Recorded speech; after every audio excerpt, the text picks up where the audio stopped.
Hello दोस्तों, एक बार फिर से स्वागत है द बैंकिंग एरा की फैमिली पे।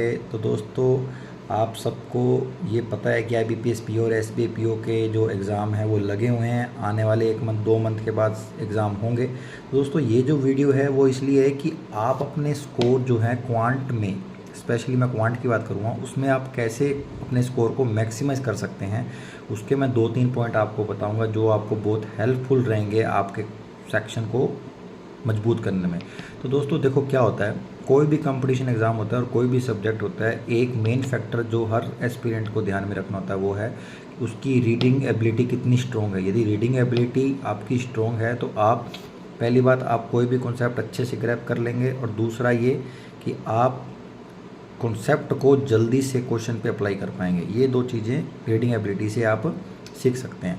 और दूसरी बात, क्वांट के अंदर बात करें, क्वांट का जो पार्ट्स है बैंकिंग में तीन पार्ट्स में डिवाइड है। पहला है स्पीड मैथ जिसे बोला जाता है, दूसरा है अर्थमेटिक सेक्शन, और तीसरा होता है DI सेक्शन। ठीक है, और तीनों में रीडिंग एबिलिटी बहुत ज़्यादा इफेक्ट करती है। उसका मेन कारण है, यदि आप मान लो अर्थमेटिक का कोई क्वेश्चन कर रहे हैं, तो अर्थमेटिक के अंदर मान लो आपने क्वेश्चन को पढ़ा, यदि आप उसको समझने में ही टाइम स्पेंड कर रहे हैं, इसका मतलब ये है कि आपको कॉन्सेप्ट आता है बट आपकी रीडिंग एबिलिटी इतनी स्ट्रॉन्ग नहीं है जितनी समय की डिमांड है। ठीक है, तो वो चीज़ होनी बहुत ज़रूरी है, जिससे क्या होता है, आपका जो समय है वो ज़्यादा लगता है क्वेश्चन को करने में। तो आपकी रीडिंग एबिलिटी सबसे स्ट्रॉन्ग होनी चाहिए, जो कि एक मेन फैक्टर बन सकता है आपका क्वांट सेक्शन के अंदर रीजनिंग के और इंग्लिश और GK। लेकिन मैं क्वांट में बताता हूँ कि ये आपको बहुत हेल्पफुल करेगा। DI जो होती है, DI के अंदर भी टेबल का डेटा होता है और विद क्वेश्चन होता है। तो टेबल का डेटा को क्वेश्चन के अकॉर्डिंग समझना, ये सबसे मेन फैक्टर है रीडिंग एबिलिटी। आप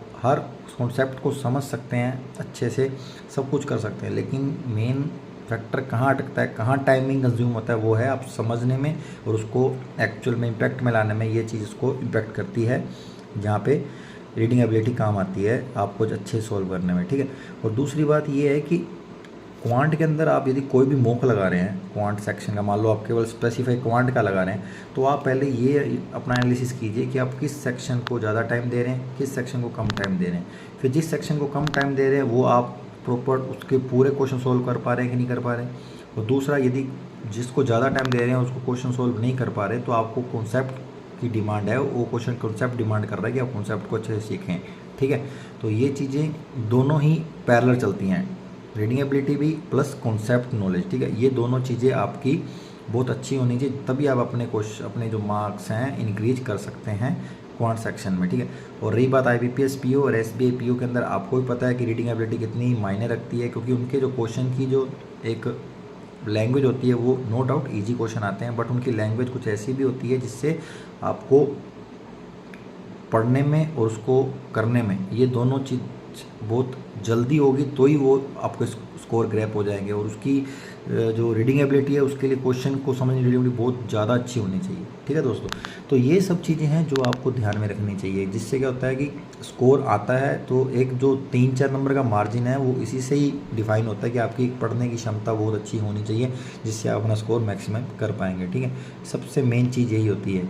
ठीक है दोस्तों, तो ये मेन था, इसलिए मैंने ये वीडियो बनाई कि आपको ये बताना ज़रूरी है। तो दोस्तों, मिलते हैं फिर नेक्स्ट वीडियो में, तब तक के लिए जय हिंद जय भारत।